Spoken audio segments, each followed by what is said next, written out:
नमो सिद्धाणं नमो आयर्याणं नमो वैज्झायाणं नमो लोये सवसाहूनम्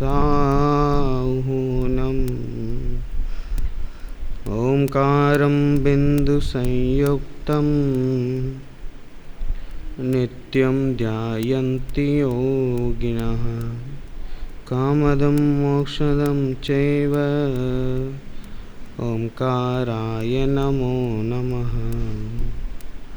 मंगलं भगवान् वीरो मंगलं गौतमो गणी मंगलं कुन्दकुन्दार्यो जैनधर्मोऽस्तु मंगलम् सर्वमंगलमांगल्यं सर्वकल्याणकारकं प्रधानं सर्वधर्माणां जैनं जयतु शासनम्।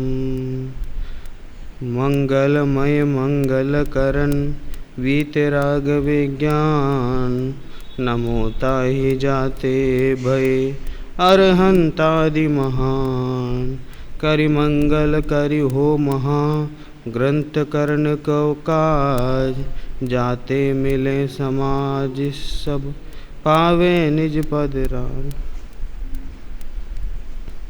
मोक्ष मार्ग प्रकाशक जिसके तीसरे अधिकार में पर्याय की अपेक्षा होने वाले दुख इस जीव को जिस भी पर्याय में जाता है वहाँ मिथ्या दर्शन आदि के कारण से दुख ही दुख पाता है। इसके अलावा उन गतियों में इस तरह की व्यवस्था है कि वह दुख के ही निमित्त बनते हैं। इसलिए चारों गतियों में दुख ही दुख है, चारों गतियों के समस्त योनियों में। इसलिए इन सबको छोड़कर सिद्ध बनने पर ही सुखी है, इसलिए उसी का प्रयास हमें करना चाहिए, ऐसी बात बतला रहे हैं। नरक गति, तिर्यंच गति और मनुष्य गति, तीनों गति का वर्णन किया और बतलाया कि तीनों में दुख ही दुख है। विशेष इतना है कि एक मनुष्य गति का वर्णन करते समय एक ये बतलाया कि मनुष्य गति में भी दुख है, लेकिन एक यहाँ पे अपना भला करने का एक चांस सभी को मिलता है। संगी पंचेंद्रिय है, उसके अलावा मनुष्य पर्याय में अपना भला करना चाहें, अर्थात इस मनुष्य भव का सही उपयोग करें तो आगे भव तक सुधर सकता है। इसलिए ये काने गन्ने की उदाहरण के माध्यम से उन्होंने बतलाया। उसके भोगने पर, उसके बो देने पर जितने अनेक गन्ने आएंगे, उसी प्रकार इस मनुष्य भव को तत्व निर्णय में, तत्वाभ्यास में लगा देने पर उसका अच्छा परिणाम आएगा। इसलिए हमें भी इस तरह करना चाहिए, ऐसा उन्होंने बतलाया। फिर आगे देवगति के दुख। तो देवगति के दुख में क्या बतलाने वाले हैं? अधिकतर सामान्य लोगों को यही दिखता है कि देवगति में क्या दुख हो सकता है। देवगति में कोई दुख नहीं हो सकता है। वे तो बढ़िया शरीर की रचना अच्छी होती है, बढ़िया उनको विमान वगैरह मिलते हैं उधर से इधर चलने के लिए, जहाँ चाहे गायब हो जाते हैं, जहाँ चाहे प्रकट हो जाते हैं। तो अच्छा संयोग सब अच्छा मिला हुआ है, भूख नहीं लगती, भूख लगती तो कंठ से अमृत जर जाता है। कितनी बातें हैं। तो इन सभी बातों को लेकर देख करके तो सामान्य जनों को ये लगता है कि देवगति में तो दुख है। पूजन में कहा है ना, करें क्या स्वर्ग सुखों की बात, वहाँ की कैसी अद्भुत टेव, अंत में भिलके चह चह मास, कहें हम कैसे उनको देव। ये अंत में छह माँ भिलकते हैं तो उनको हम कैसे देव कहें। वहाँ के अद्भुत टेव है, वहाँ की जो व्यवस्था वो अद्भुत है। एक के नीचे एक, एक के नीचे एक, एक के नीचे, इसके नीचे ये सेवा करता है, उसके नीचे, इस तरह की व्यवस्था बनाई हुई है। इसी कारण अपने आप को छोटा मानकर वहाँ दुख होता है। देखिए क्या कहना चाहते हैं। देवगति के दुख, पेज नंबर 68। तथा देव पर्याय में ज्ञान आदि की शक्ति औरों से कुछ विशेष है, बाकी तीनों गतियों से कुछ विशेष है ज्ञान आदि की शक्ति। वे मिथ्यात्व से अतत्व श्रद्धानी हो रहे हैं, लेकिन ज्ञान में तो विशेष है, क्षयोपशम में तो विशेष है, लेकिन परेशानी कहाँ है? वे मिथ्यात्व से अतत्व श्रद्धानी हो रहे हैं। मिथ्यात्व के कारण अतत्व श्रद्धानी, तत्व निर्णय नहीं कर पाए हैं, तथा उनके कषाय कुछ मंद हैं। भवनवासी व्यंतर ज्योतिषकों के कषाय बहुत मंद नहीं है और उनका उपयोग चंचल बहुत है, तथा कुछ शक्ति भी है, सो कषायों के कार्यों में प्रवर्तते हैं। जो भवनवासी व्यंतर ज्योतिषक हैं, तो ये जो इनकी कषाय इतनी मंद नहीं पाई जाती है, देव होने पर भी इनकी कषाय इतनी मंद नहीं होती है, बहुत चंचलता पाई जाती है। तो क्या करते हैं जब चंचल होते तो वो कषाय आदि जो कार्य हैं, कषाय जैसी उत्पन्न हुई उसके कार्य में प्रवर्तने लगते हैं। जैसे कौतूहल विषय आदि कार्यों में लग रहे हैं और उस आकुलता से दुखी ही हैं, और कषाय है, कषाय से प्रवर्त रहे हैं, इसका मतलब दुखी दुखी है। तथा वैमानिकों के ऊपर ऊपर विशेष मंद कषाय है और शक्ति विशेष है, इसलिए आकुलता घटने से दुख भी घटता है। यहाँ देवों के क्रोध मान कषाय है, परंतु कारण तोड़ा है, इसलिए उनके कार्य की गौणता है। क्रोध मान कषाय है परंतु कारण तोड़ा है, प्रकट करने के कारण थोड़े हैं, इसलिए उनके कार्य की गौणता है। कार्य ऐसे दिखते नहीं है, जिससे क्रोध आए तो मारा पीटी कर रहे हैं, मान आए तो किसी को ऊंचा दिखा रहे हैं, किसी को नीचा दिखा रहे हैं, स्वयं ऊंचा होना चाहते हैं। इस तरह जो है वो कारण बहिरंग में इतना दिखता नहीं है, लेकिन किसी का बुरा करना तथा किसी को हीन करना इत्यादि निकृष्ट देवों के तो कौतूहल आदि से होते हैं, परंतु उत्कृष्ट देवों के थोड़े होते हैं, मुख्यता नहीं। तथा माया लोभ कषायों के कारण पाए जाते हैं, इसलिए उनके कार्य की मुख्यता है। इसलिए छल करना, विषय सामग्री की चाह करना इत्यादि विशेष कार्य होते हैं, वे भी ऊंचे ऊंचे देवों के कम हैं।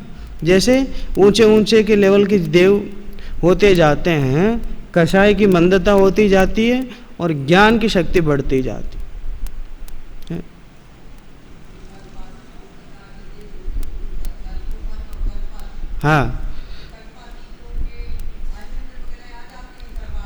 हाँ, वे आ जाते, वे तो सदा तत्व चर्चा में ही संलग्न रहते हैं।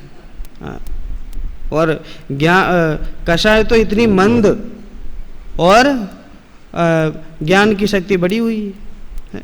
वो तो समय दर्शन प्राप्त हो गए तो फिर उनकी बात अलग है। वो ये चार गतियों में जो भी वर्णन कर रहे हैं, वहाँ भी मनुष्य गति का वर्णन किया, वहाँ भी तीर्थंकर आदि अलग है, क्योंकि वो मोक्ष मार्ग को प्राप्त कर लिए हैं, ऐसा कह दिया था।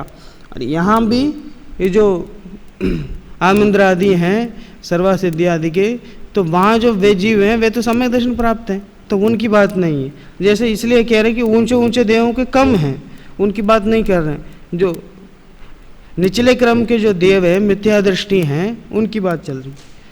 तथा हास्य रति कषाय के कारण बहुत पाए जाते हैं, इसलिए इनके कार्यों की मुख्यता है, तथा आरति शोक भय जुगुप्सा इनके कारण थोड़े हैं, इसलिए इनके कार्यों की गौणता है, तथा स्त्री वेद पुरुष वेद का उदय है और रमन करने का भी निमित्त है, सो काम सेवन करते हैं।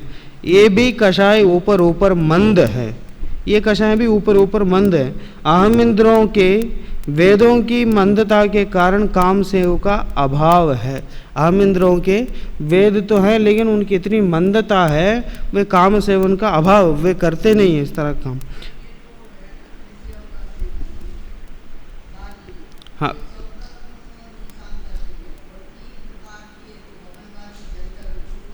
हाँ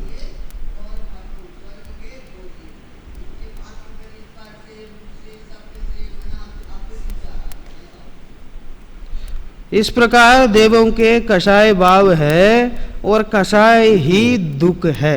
पहले दिन उन्होंने सिद्ध कर दिया कि कषाय भाव है। सारे प्रकार के कषाय जो है उनके किसी के कारण प्रकट हैं, किसी के कारण प्रकट नहीं है, मतलब कार्य दिखते नहीं है बहिरंग से। तो कषाय है इसका मतलब दुख है।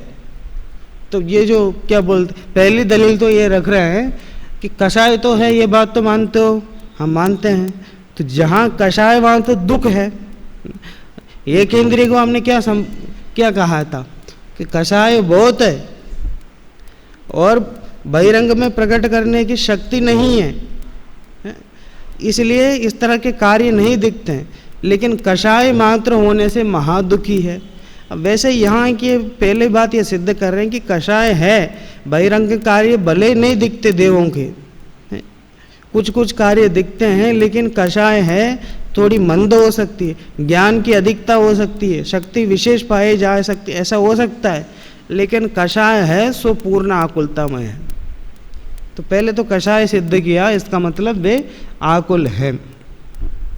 तथा इनके कषाय जितनी थोड़ी हैं उतना दुख भी थोड़ा है, इसलिए औरों की अपेक्षा इन्हें सुखी कहते हैं। परमार्थ से कषाय भाव जीवित है, उससे दुखी ही हैं। कह रहे हैं कि कषाय जितनी थोड़ी हैं दुख भी उतना थोड़ा है, कषाय से संबंधित है। तो इसलिए कषाय कम है, इसका मतलब दुख भी इन्हें कम हो रहा है, इसलिए दूसरों की अपेक्षा इन्हें सुखी कहा जाता है। दूसरों की अपेक्षा इनके पास दुख कम है, क्योंकि कषाय भी कम है, कषाय भी मंद है, इसलिए इन्हें कम दुखी वाला होने से सुखी कह दिया जाता है। लेकिन परमार्थ से देखा जाए तो कषाय के होते होते कोई जीव सुखी नहीं हो सकता। वो अपनी बात चल रही ना रात के प्रवचन में, शाम के प्रवचन में, श्वेतांबर मत समालोचना, वे के मतलब अनंत परमेश्वरी को इस तरह मानते हैं कि वो 13वें गुणस्थान में रहकर भी केवल ज्ञान प्राप्त करने के बावजूद भी कवलाहार करते हैं। तो सदाशिवदास जी ने प्रश्न पूछा, भाई ऐसा कैसे करते हैं? इच्छा तो उत्पन्न होती है, तो इच्छा तो मोहनी कर्म के उदय से उत्पन्न होती है, तो मोहनी कर्म को तो वहाँ अभाव है, तो बिना मोहनी कर्म के कैसे कर लेते हैं ग्रहण? तो उन्होंने कहा कि नहीं, मोहनी कर्म का कोई कार्य नहीं है इसमें, ये तो सहज ही वो सामने भोजन आता है और सहज ही ग्रास उठाते हैं और सहज ही मुँह में रख लेते हैं और सहज ही भोजन कर लेते हैं। मोहनी कर्म से कोई दिक्कत नहीं है और केवल ज्ञान से भी कोई दिक्कत नहीं है। वो केवल ज्ञान भी वैसे कि वैसा रहता है जब भोजन करते। बोलो, इस तरह की बातें करते हैं। तो उन्होंने वहाँ पे उसका निराकरण किया कि केवल की जो शरीर की स्थिति है वह जो नवकर्म वर्गना है, उस वो जो आहार वर्गना, नवकर्म आहार वर्गना, उस वर्गना से केवल की स्थिति, शरीर की स्थिति बनी रहती है। वो किसी तरह आहार नहीं करते हैं और बिना इच्छा के भोजन उठाना, मुंह में रखना, चबाना, इस तरह आदि कार्य संभव नहीं दिखते हैं। ये सब कल्पित बातें हैं, ऐसा करके उन्होंने पूरा सिद्ध किया है। अगर इस तरह माने तो उन्होंने वहाँ पे लिखा, जब केवल ज्ञान से सब कुछ जानते हैं, अपवित्र वस्तुएं सब कुछ जानते हैं, और तुम कहते हो कि केवल ज्ञान होते हुए भोजन करते हैं, तो केवल ज्ञान से तो तीनों लोगों को जानते हैं, सारे अपवित्र वस्तु को जानते हैं, फिर उन सबको जानते हुए भोजन कैसे करते हैं? ऐसा पूछा उन्होंने। उन सब वस्तुओं को जानते हुए कैसे भोजन करते होंगे? इसलिए यहाँ कहना चाहते हैं, कषाय भी हो और सुख भी हो, ये संभव नहीं। इसलिए उनके कषाय है, भले मंद है, लेकिन दुख है। तथा वेदनीय में साता का उदय बहुत है। वहाँ भवंत्रिक को थोड़ा है। वेदनी में साता वेदनी कर्म का उदय बहुत है, वहाँ पे भवंत्रिक जो है उनको थोड़ा है। वैमानिकों के ऊपर ऊपर विशेष, जैसे ऊपर ऊपर होता जाता है, वैसे वैसे साता वेदनी का उदय भी बहुत हो जाता था।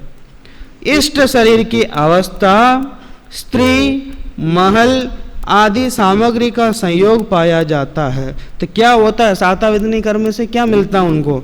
इष्ट शरीर की अवस्था, स्त्री, महल आदि सामग्री का संयोग पाया जाता है। तथा कदाचित किंचित असाता का भी उदय किसी कारण से होता है। वह निकृष्ट देवों के कुछ प्रकट भी है, परंतु उत्कृष्ट देवों के विशेष प्रकट नहीं हैं। तथा आयु बड़ी है। जगन्य आयु 10,000 वर्ष और उत्कृष्ट आयु 31 सागर है। 31 सागर क्यों कहा? 33 सागर तो उनके होते हैं, तो वे तो समय दृष्टि हैं। यहाँ ये मिथ्या दृष्टियों की बात कर रहे हैं। इसलिए यहाँ पे क्या कहा कि जगन्य आयु 10,000 वर्ष है और उत्कृष्ट आयु 31 सागर है। इससे अधिक आयु का धारी मोक्ष मार्ग प्राप्त किए बिना नहीं होता। हाँ, मिथ्या दृष्टि जीव यहीं तक प्राप्त कर सकते हैं। इसके आगे के जो हैं वो एक भवातारी, 2 भवातारी हैं। हाँ, सो इतने काल तक विषय सुख में मग्न रहते हैं तथा नाम कर्म की देवगति आदि सर्व पुण्य प्रकृतियों का उदय है, इसलिए सुख का कारण है।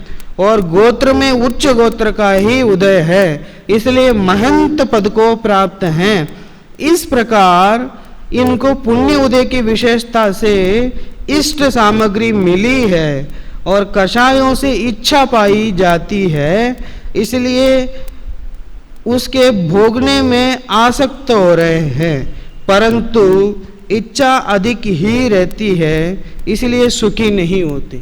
भले ही पुण्य प्रकृति के उदय से बहुत सारा भोग मिल गया, फिर भी इच्छा उनकी सदा बनी रहती कि और मिल जाता, और मिल जाता, और मिल जाता, और ऊपर की देवों की अपेक्षा उनसे मेरा कम है, वह उतना मुझे मिल जाता। इस तरह करके वो इच्छा लगातार बनी रहती है, इसलिए आकुलतामय है।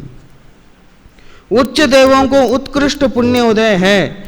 कषाय बहुत मंद है, तथापि उनके भी इच्छा का अभाव नहीं होता, इसलिए परमार्थ से दुखी ही हैं। इस प्रकार संसार में सर्वत्र दुखी ही दुख पाया जाता है। इस प्रकार पर्याय अपेक्षा दुख का वर्णन किया। पर्याय अपेक्षा जो भी एक केंद्र से लेकर देवगति तक जहाँ भी देखो, कषाय की मंदता हो सकती है, देवगति में कदाचित शक्ति विशेष हो सकती है, लेकिन परमार्थ से जो आत्मा का जो सुख प्राप्त होता है, अनंत सुख, वो तो वहाँ भी नहीं है। वहाँ से भी वापस लौट करके अन्यत्र भ्रमण करना ही पड़ता है, वे भी परिभ्रमण के ही कारण हैं, इसलिए दुख ही दुख है। अब आगे दुख का सामान्य स्वरूप। अब इस दुख का सामान्य स्वरूप कहते हैं दुख का लक्षण आकुलता है और आकुलता इच्छा होने पर होती है। दुख का लक्षण क्या है? आकुलता। दुख होने पर आकुलता होगी ही होगी। जहाँ आकुलता है वो दुख के कारण ही होती है आकुलता, इसलिए दुख का लक्षण आकुलता है और आकुलता इच्छा होने पर ही होती है। तो वो आकुलता जो है इच्छा होने पर होती है। तो वो 4 प्रकार की इच्छाएं गिना रहे हैं कि इच्छा कैसे होती है। इस संसारी जीव के इच्छा अनेक प्रकार पाई जाती है। 4 प्रकार तो गिना ही रहे, देखते कैसे। एक इच्छा तो विषय ग्रहण की है, उससे तो यह देखना जानना चाहता है, जैसे वर्ण देखने की, राग सुनने की, अव्यक्त को जानने की इत्यादि इच्छा होती है। वहाँ अन्य कोई पीड़ा नहीं है, परंतु जब तक देखता जानता नहीं तब तक महाव्याकुल होता है। इस इच्छा का नाम विषय है। पहली इच्छा का नाम बताया विषय है। तो विषय इच्छा में क्या होता है? वो देखने जानने की इच्छा बहुत होती, किसी चीज को देखने की, किसी वर्ण को देखने की, राग सुनने की, अव्यक्त को जानने की बहुत इच्छा होती है। वो किसी को बहुत घूमने की इच्छा होती ना, ये देखना है वो देखना है, इस तरह। वहाँ और कोई दुख नहीं है। वो जब तक जिस चीज़ को देखना नहीं चाहता, जानना नहीं चाहता, जानना चाहता है, देखना चाहता है, उन वस्तुओं को देख न लें तब तक आकुलता बनी रहती। किसी चीज़ को सुनने की इच्छा होती है तो उसकी भी आकुलता होती है। ये सब जो देखन जानने रूप हैं वे इस इच्छा में आ जाएंगे। इसका नाम है विषय। एक इच्छा कषाय भावों के अनुसार कार्य करने की है, जिससे वह कार्य करना चाहता है, जैसे बुरा करने की, हीन करने की इत्यादि इच्छा होती है। क्रोध आदि कषाय उत्पन्न होते हैं तो क्रोध कषाय उत्पन्न होती है तो किसी का बुरा करना चाहता है। मान कषाय उत्पन्न होती है तो किसी को हीन दिखाना चाहता है। माया कषाय उत्पन्न होती है तो चल कपट आदि करता है। तो इस तरह वो एक एक कषाय में जैसे कषाय उत्पन्न हुई वैसे ही कार्य करना चाहता है। यहाँ भी अन्य कोई पीड़ा नहीं है, परंतु जब तक वह कार्य ना हो तब तक महाव्याकुल होता है। इस इच्छा का नाम कषाय है। ये कहा विषय। विषय में तो केवल जानने देखने की इच्छा होती है। बोलो, जानने देखने की जो इच्छा होती है उसको भी विषय कहा। विषय इच्छा है वो भी। और नीचे कह रहे हैं कि जो कषाय भाव उत्पन्न होते हैं उसको पूरा करने की। क्रोध उत्पन्न हुआ किसी के प्रति, जब तक उसका बुरा नहीं कर ले तब तक बहुत आकुल व्याकुल रहता है। मान उत्पन्न हुआ, जब तक सामने वाले को हीन नहीं दिखा दे। सामने वाले को हीन दिखाने के लिए क्या क्या नहीं करते। पीठ के पीछे बहुत बुराई, अरे वो तो ऐसा करते हैं, वो तो ऐसा करते हैं, वो वैसा करते हैं, ऐसा ऐसा कर करके उसको तो हीन दिखाना और स्वयं को ऊंचा दिखाना। अरे भले आदमी, किसी को नीचे दिखाने के लिए उसकी बुराई करने की क्या जरूरत है? वो तो स्वयं नीचे कार्य करेगा तो स्वयं ही लोगों की दृष्टि में नीचा हो जाएगा। वो किसी की बुराई करने से नीचा होता है। लेकिन जब मान कषाय उत्पन्न होती है, मैं कुछ हूँ, मैं सबकी रक्षा करता हूँ, मैं मतलब मेरे शासन से ही सब कुछ चलता है, इस तरह वो जो जिसको दिखाना हो, मान दिखाना हो, मान कषाय उत्पन्न हो जाए, अपने आप को ऊंचा दिखाना हो और दूसरों को नीचे दिखाना हो तो क्या करेगा? वो दूसरों की बुराई साले कर दे। अब उसके सामने तो नहीं करेगा, उसके सामने करेगा तो वो तो जवाब दे दे मैं। और पीछे बुराई करने से क्या होगा कि भाई यहाँ फिर ऐसे भोले भाले लोगों को सुना दे वो ऐसा करते वैसा करते, इससे ये ऊंचे ठहर जाए और नीचे हो जाए। लेकिन वास्तव में ऐसा होता नहीं है। वो गोत्र कर्म के उदय से जैसा ऊंच नीचता प्राप्त हुआ वैसे ही है। कोई भले ही कितने अच्छा काम करे, लेकिन नीच कुल का गोत्र कर्म का उदय हो तो वो हीनता में ही जाएगा। कर्म उदय की बातें, सब बातें, इसको कोई गिनता नहीं है। लेकिन इस तरह करते हैं, जब माया कषाय उत्पन्न होती है तो अनेक छल कपट करते हैं, और जब तक छल कपट द्वारा उस वस्तु की सिद्धि नहीं हो जाए तब तक बहुत आकुल व्याकुल, नींद नहीं आती, बहुत सोचते रहते हैं। क्रोध इतना, मतलब क्रोध उत्पन्न हुआ तो किसी को मारने पीटने के लिए तड़पते हैं, अपने अंगों का घात करने लगते हैं। ऐसा लिखा ना पहले उन्होंने, क्रोध से होने वाली अवस्था में। तो कह रहे हैं जब तक कषाय उत्पन्न हो गई एक बार मन में, जब तक उसको पूरा नहीं कर लो तब तक बहुत आकुलता होती है। इसलिए उस इच्छा का नाम कहा कषाय। और तीसरी क्या, एक इच्छा पाप के उदय से जो शरीर में या बाह्य अनिष्ट कारण मिलते हैं उनको दूर करने की होती है। जैसे रोग, पीड़ा, क्षुधा आदि का संयोग होने पर उन्हें दूर करने की इच्छा होती है, सो यहाँ भी पीड़ा मानता है। जब तक वह दूर न हो तब तक महाव्याकुल होता है। इस इच्छा का नाम पाप का उदय। पहले तो उन्होंने कहा केवल जानने देखने की जो इच्छा होती है वो विषय है, और कषाय भावों के अनुसार प्रवर्तने की जो इच्छा होती है वह कषाय है। और तीसरे में क्या कहा, पाप का उदय है। एक इच्छा का नाम पाप का उदय है। कैसे, जब पाप का उदय आता है तो शरीर में अनिष्ट अवस्था होती है, रोग पीड़ा, रोग होता है, पीड़ा होती है, भूख आदि लगते हैं। तो ये तो अपने शरीर में, और बहिरंग में भी पाप का उदय होने पर अनिष्ट संयोग मिलते हैं, तो उन्हें दूर करने की इच्छा है। वो कोई भी रोग हो जाए तो सदा उसके लिए आकुलता होती रहती है कि कब दूर होगा, कब दूर होगा, कब दूर, ये दवाई लो, वो दवाई लो, वो डॉक्टर के पास दिखा दे, डॉक्टर के पास दिखा दो, ये वो, कितनी आकुलता होती रहती, कितनी इच्छा। और जब तक वो रोग दूर नहीं हो जाए तब तक महाव्याकुल होता है।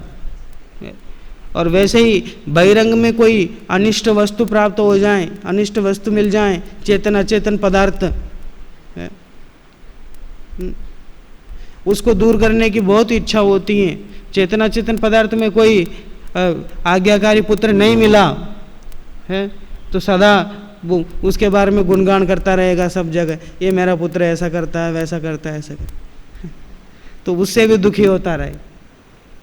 तो कह रहे हैं पाप के उदय से जैसे संयोग प्राप्त होते हैं शरीर में भी और बहिरंग में भी, उन्हें दूर करने की जो इच्छा होती है वो पाप का उदय है। पहला तो क्या है, विषय, दूसरा कषाय, तीसरा पाप का उदय। तीन इच्छाओं का नाम इन्होंने बतला दिए, और तीनों से महाव्याकुल होता है। इस प्रकार इन तीन प्रकार की इच्छा होने पर सभी दुख मानते हैं, सो दुख है ही। इन तीनों को तो हम मानते ही हैं, इनमें तो दुख होता है, वो सहज, मतलब ये जो तीन बिंदु इनको समझाने के लिए ज़्यादा समय नहीं लेना पड़ा, क्योंकि वो जो सामान्य बात है सब जानते हैं, सबको इस प्रकार का दुख होता है। जब इस प्रकार की परिस्थिति बनती है उस समय बहुत इच्छा होती है, और इच्छा से आकुल होते ही होते हैं, इसमें कोई दिक्कत नहीं। अब जो चौथे बिंदु में जो कहने वाले हैं वो बहुत विशेष है। एक इच्छा बाह्य निमित्त से बनती है, सो इन तीन प्रकार की इच्छाओं के अनुसार प्रवर्तन करने की इच्छा है। इन तीन प्रकार की इच्छाओं में एक एक प्रकार की इच्छा के अनेक प्रकार हैं।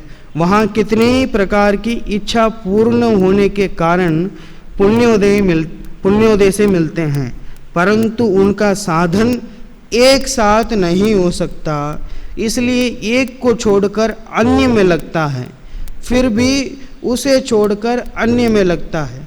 जैसे किसी को अनेक प्रकार की सामग्री मिली, वहाँ वह किसी को देखता है, उसे छोड़कर राग सुनता है, फिर उसे छोड़कर किसी का बुरा करने लग जाता है, इसे छोड़कर भोजन करता है, अथवा देखने में ही एक को देखकर अन्य को देखता है। इसी प्रकार अनेक कार्यों की प्रवृत्ति में इच्छा होती है, सो इस इच्छा का नाम पुण्य का उदय है। इस इच्छा का नाम पुण्य का उदय है। उपरोक्त में जो भी इच्छाएं बताई उन्होंने, कदाचित बहिरंग का इस तरह कारण मिल जाए तो उनकी प्राप्ति भी हो जाए, तो एक इच्छा में प्रवर्तित है तो दूसरी इच्छा में जाना चाहता है, वो फिर राग सुनता है, कभी भोजन करता है, इस तरह जो बदला बदली करता रहता है, तो इसका नाम चौथी इच्छा का नाम है, इसलिए इसका नाम पुण्य का उदय कहा। ये 4 प्रकार की इच्छा हैं। पहले तो विषय, दूसरा कषाय, तीसरा पाप, चौथा पुण्य। ये 4 प्रकार की इच्छाओं को इन्होंने वर्णन किया। आगे और विस्तार से इनका वर्णन है, उसकी चर्चा कल करें। हाँ,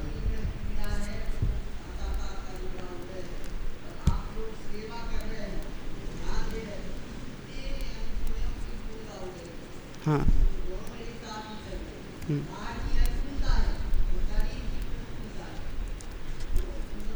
हाँ, जैसे पूर्व में वो बहिरंग में जो आकुलता हो रही है, उससे जो आकुलता इसको होती है, बहिरंग में अनिष्ट पदार्थों का संयोग, उससे जो आकुलता हो रही है वो तो पाप का उदय है।